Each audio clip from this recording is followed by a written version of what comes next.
Hi everyone, so today I'll be talking about the Spanish food culture. So a few of the learning objectives. Today you will be able to identify the influences and food staples from the Spanish cuisine. You will also be able to identify the traditional eating patterns in Spain and how it may differ from the US. In addition, you will be able to identify the traditional health beliefs and current health concerns with the Spanish cuisine. So here are just a few of the old world food staples. The Spanish cuisine is like other Latin American cuisines. The land is fertile and the weather is warm, which creates rich soil to grow many different types of fruits and vegetables. Corn remains one of the most important ingredients in the Central American diet.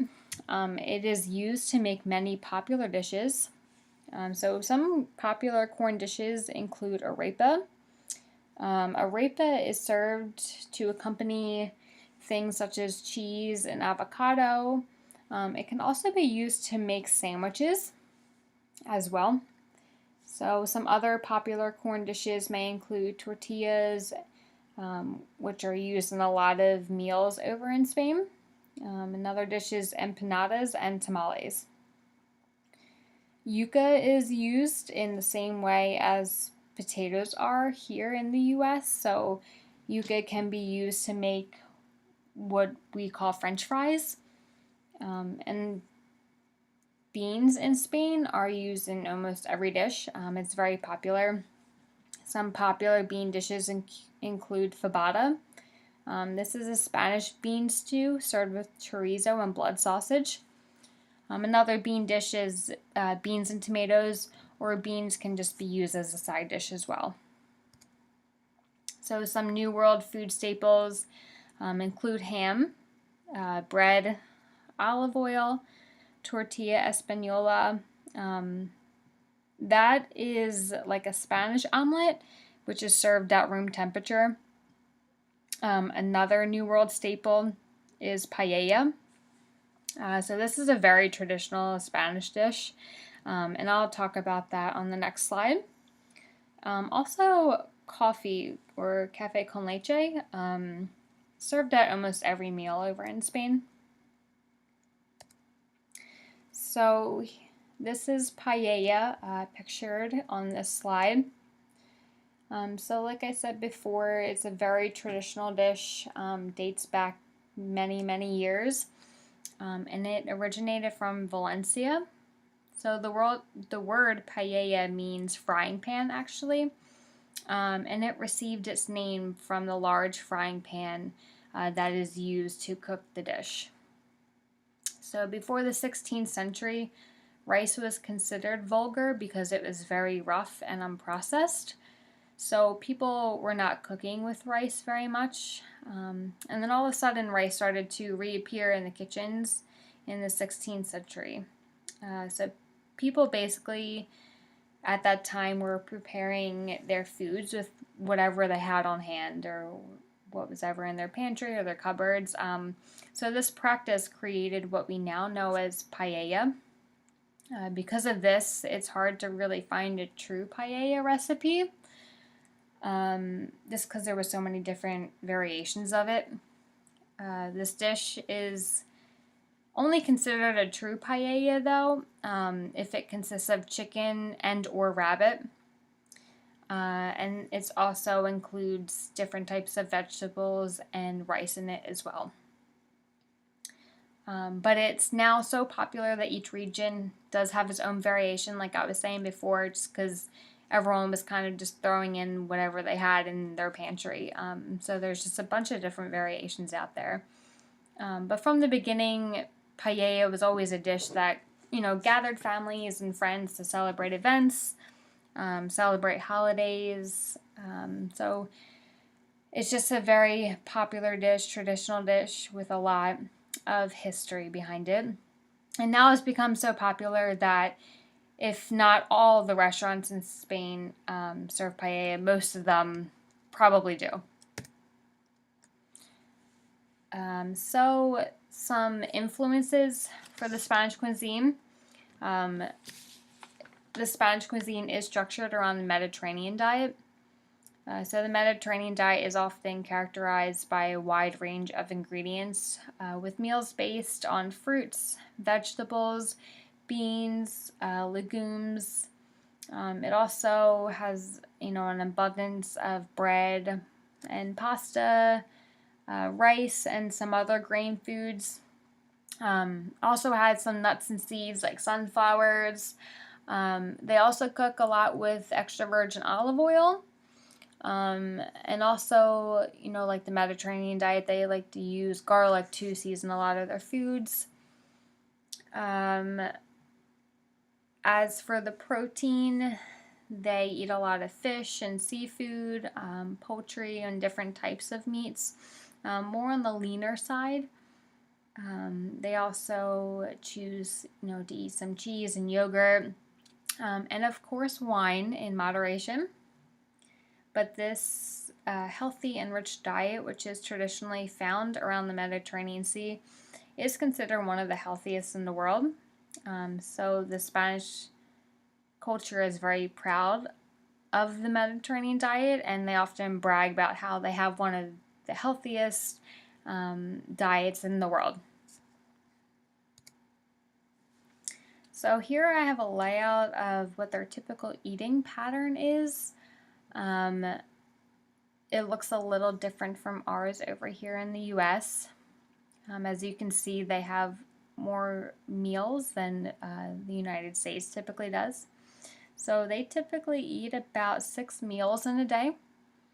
It starts off with breakfast around 8 a.m. It can consist of coffee and a pastry.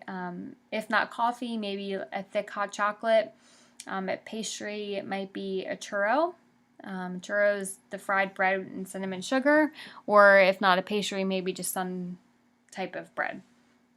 Then they go on to eat a mid-morning breakfast around 11 a.m.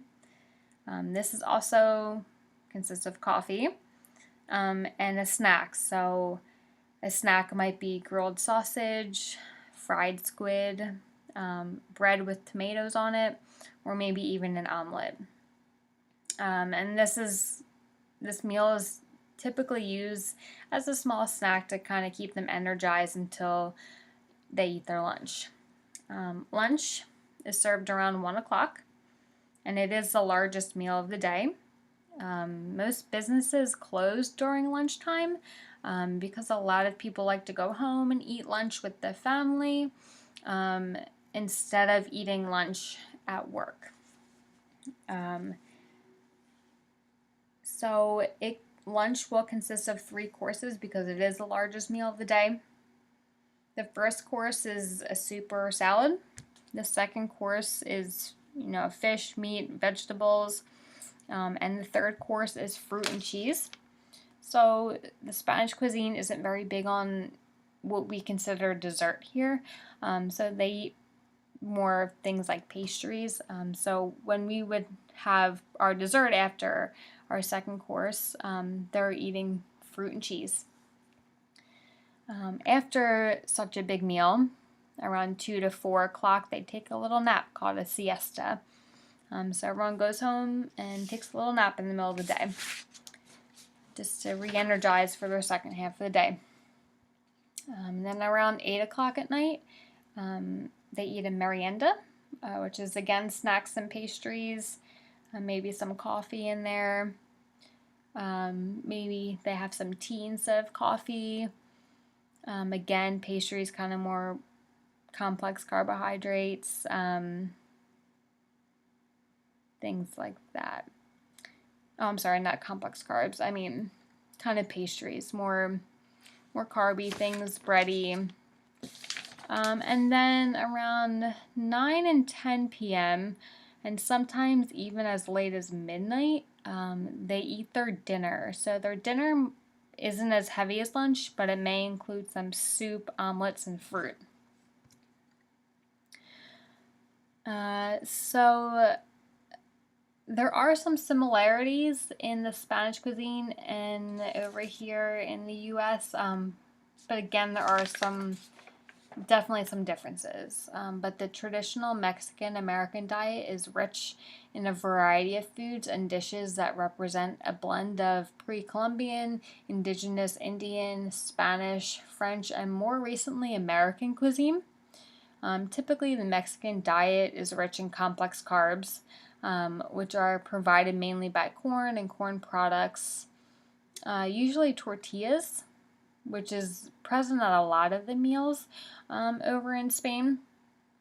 Other, you know, foods that provide their complex carbs are beans, rice, and breads. Um, all of these are now being incorporated into the American cuisine. We're starting to see a lot of those foods being served over here in America.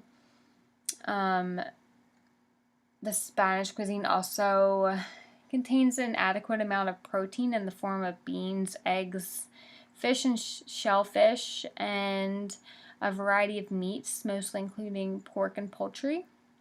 And all of these foods have always been a staple in the American diet. I know I've always eaten a lot of fish and shellfish. I always eat a lot of eggs, a lot of chicken. So those are always some things that I've always had throughout my whole life. So some popular fruits and vegetables in Spain are tomatoes, squash, sweet potato, avocado, mango, pineapple. Tomatoes, again, always something I've had my whole life. Squash and sweet potato, maybe something that is popular more around the fall and winter months. And again, avocado, it's something that's very popular right now. And is becoming even more popular here in the United States. So that's something that is being brought over from the Latin American countries over here to the U.S. So a little blend of cultures here, but you certainly starting to see it over here in the United States. But one thing that I mentioned before that the Spanish cuisine, had an issue when coming over here to the U.S. was switching over from 6 meals to 3 meals a day. So that's probably the biggest difference between the two different cuisines was the layout of the diets. But we're seeing that the 3 meal pattern here in the U.S. is prevailing, and the Spanish culture is assimilating to our meal patterns. So with any cuisine, there's, some health benefits and also some nutritional concerns.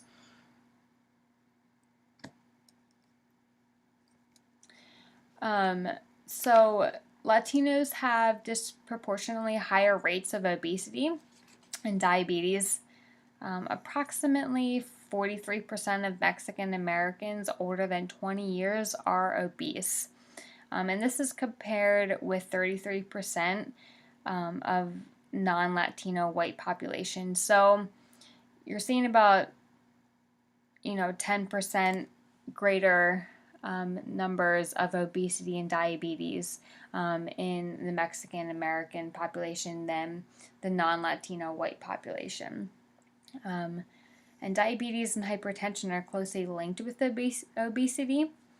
So 11.8% of Latinos older than 20 years actually have type 2 diabetes, making it the fourth most health issue in this population.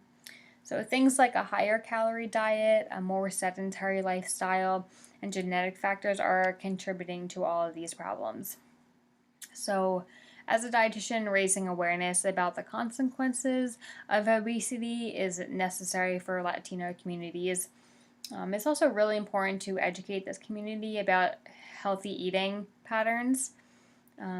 Because about 23% of Latinos live in poverty, it's one of our jobs to help our clients obtain healthy foods that are accessible and cheap.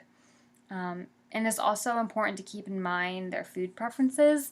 So I'm not going to go and recommend, hamburgers and French fries and chicken fingers when that's something that they're not used to eating or don't want to eat or don't like. I want to try and keep their cuisine and their foods that they like in mind when making recommendations. So some traditional health beliefs were brought over by the Spanish during colonization, and over the years, combined with some already existing ones, formed a new belief, which is based on the balance between hot and cold. So when someone is sick, it's because the Spanish cuisine thinks it's because they are out of balance, either having too much heat or too much cold. And correction of this balance is by consuming foods or herbs of the opposite quality. So if you're infected by a hot disease, then you need to eat cold foods. So cold foods include beans, corn products, dairy products, citrus, tropical fruits, and inexpensive meats such as goat, chicken, and rabbit. Hot foods includes aromatic beverages, chili, expensive meats such as beef, waterfowl, fish, and mutton, and also wheat products. So the Spanish cuisine definitely likes to use food to cure diseases instead of traditional U.S. medicine. And on the last two slides are just my references for this PowerPoint. So thank you for watching.